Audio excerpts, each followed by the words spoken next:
Hey, it's Tucker Carlson. Let's say you wanted to control a country.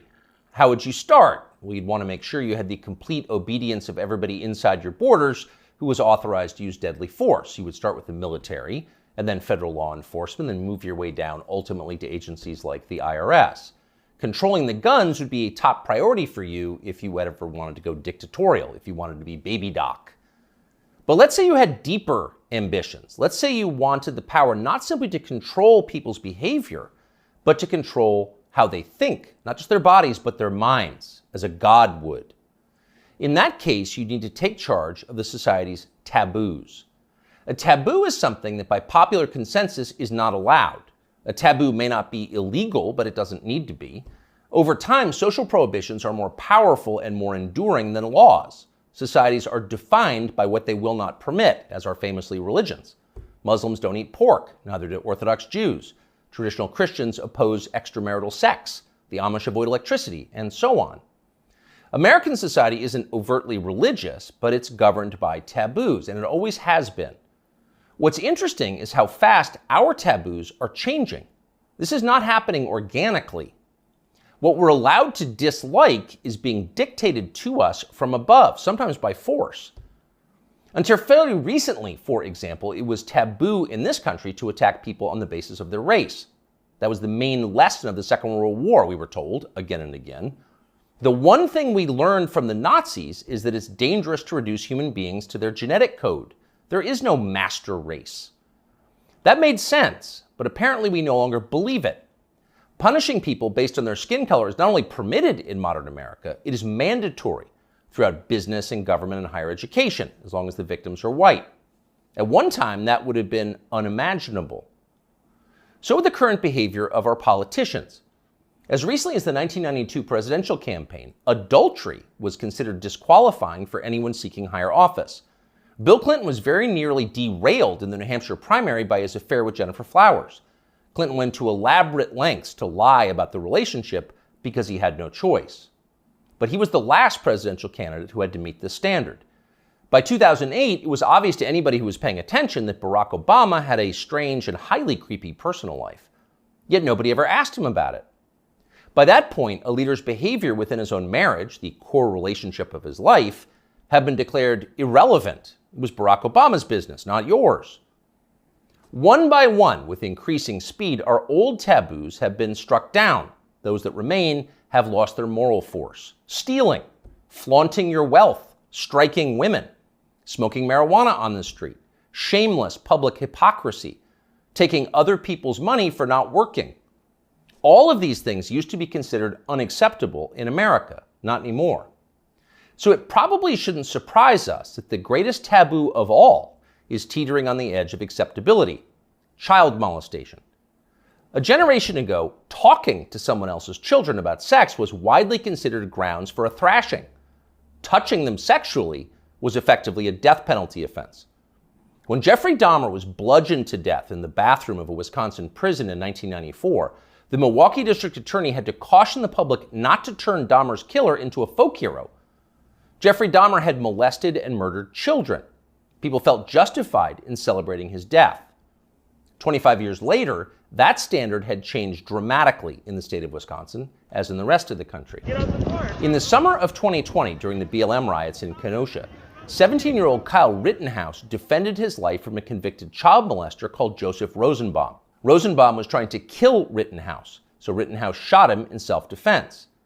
But it was Joseph Rosenbaum whom the media cast as the victim of the story. Kyle Rittenhouse, meanwhile, an underage boy fending off violence from a child molester, was denounced as the villain. Ultimately, he was indicted for murder. One of the things that this tells us is the people who run our country no longer see child molesters as the worst among us. It's never been more obvious than it was yesterday when the Wall Street Journal ran a long expose about kiddie porn on Instagram. Instagram, the journal found, quote, helps connect and promote a vast network of accounts openly devoted to the commission and purchase of underage sex content. Instagram connects pedophiles and connects them to content sellers of child pornography. In one instance, the paper discovered that Instagram was recommending the phrase incest toddlers to users who'd expressed interest in similar material. By the way, no one at Instagram denied that any of this had happened, nor did Mark Zuckerberg, who controls the company. The Journal story was accurate. It was all pretty shocking, but not as shocking as what happened next, which was effectively nothing at all. The largest circulation newspaper in the United States revealed that one of the world's most influential companies was promoting pedophilia, and nobody in power did anything about it.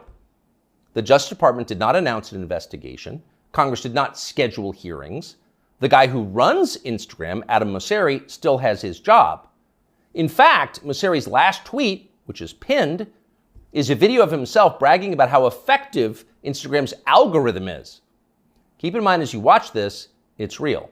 People often talk about the algorithm, but there is no one algorithm for Instagram. There are many algorithms and ranking processes we use to try to personalize the experience to make it as interesting as we can for each and every person who uses Instagram. We believe in this idea of personalization. What you're interested in and what I'm interested in is different, and so therefore your Instagram and my Instagram should be different. What you're interested in and what I'm interested in is different, Mosseri explains patiently. So your Instagram feed will be different from mine. You're interested in children, that's why you're getting all the incest toddler posts. It's a highly personalized experience. That tweet is still up tonight. Of course, everybody at Instagram, in fact, everyone everywhere in authority, will still claim to think that child molestation is bad, but the tone has changed unmistakably. When they say it's bad, they mean it in a kind of abstract way. Bad like a civil war in Central Africa is bad. You wouldn't prefer it, but there are reasons it happens. That's why we now refer to pedophiles as minor attracted persons, because honestly, who can judge? These people are a sexual minority, so pause before you attack them.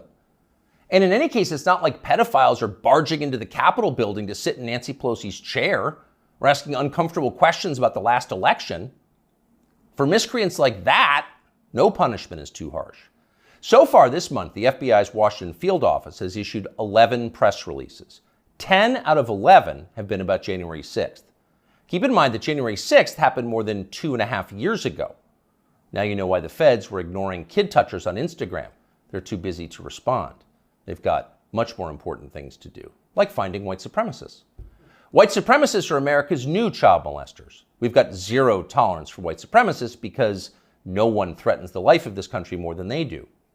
Here's Joe Biden once again making that. I gotta stop the show right here. My God. Oh my God.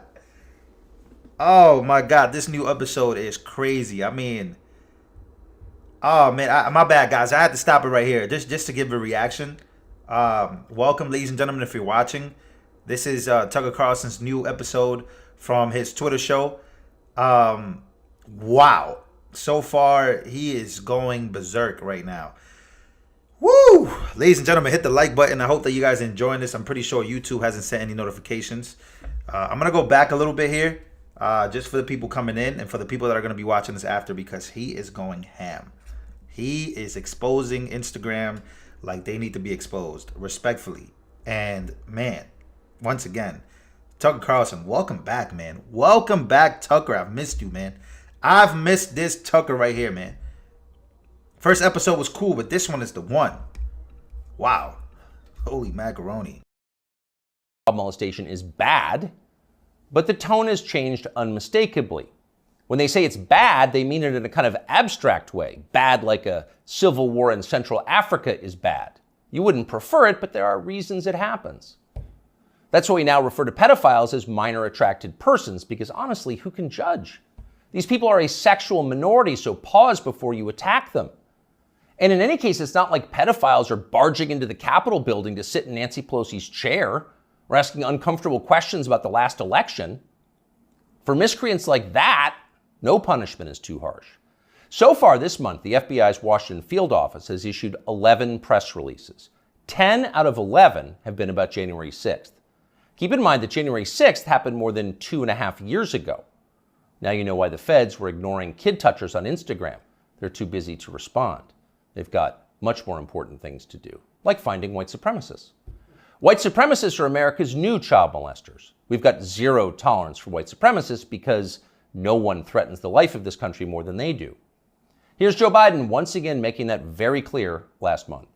So stand up against the poison White supremacy, as I did my inaugural address, to single out as the most dangerous terrorist threat to our homeland is white supremacy.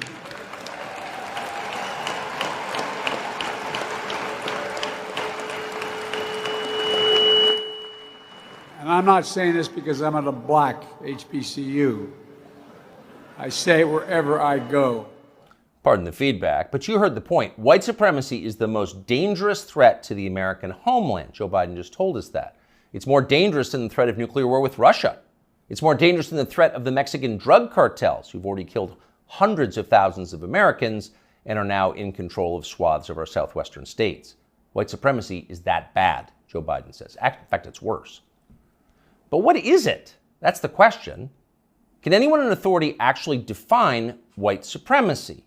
What is it? Is white supremacy liking white people too much? If so, that's going to put those of us with white children in a pretty tough spot. Or is white supremacy something much more obviously bad, like trying to expel all non-whites from America and creating some kind of ethno-state? If that's Joe Biden's definition, what exactly is the scope of this threat? How many people are currently working on this American white ethno-state project? And what are the chances they're going to pull it off? Our guess is not very many and precisely zero. But we can't say for sure because no one has showed us the numbers. These are not rhetorical questions. When the President of the United States describes something as the worst possible crime Americans can commit, you have a right to know what that crime is. You used to have that right. Under our pre-revolutionary legal code before George Floyd, questions like these were easy to answer. A crime was defined as something that an elected legislature had explicitly banned, usually an act that hurt somebody else. In America, crimes were described precisely with words in English and then preserved in books, which you could read yourself. If you ever wondered whether you were committing a crime, you could just look it up. You could know for sure whether you were a criminal. Now you can't. And needless to say, that's the point. The point of the exercise is to keep you off balance, to keep you afraid. When no one's willing to define the offense, you can't be sure whether or not you're committing it. You could be accused at any time and everything you have taken from you. You live in fear. Remember this guy? Emmanuel Cafferty was driving near a Black Lives Matter protest in Poway in his SDG&E truck when he says he noticed somebody following him and trying to get his attention. Later, that person posted a picture of him making what some believed is a white supremacy symbol on Twitter. Cafferty says he had no idea about any white power symbols and was just cracking his knuckles outside his window when the picture was taken of him. Later that day, he says he was notified by SDG&E that he would be suspended pending an investigation, and a few days later, he was fired. What that man did was so offensive, as you just saw, that local news had to blur the photograph of his hand. He was fired from his job. His life was destroyed for cracking his knuckles. He didn't know cracking his knuckles was racist in his defense, but then nobody did until the day that poor Emmanuel Cafferty was unwise enough to crack them.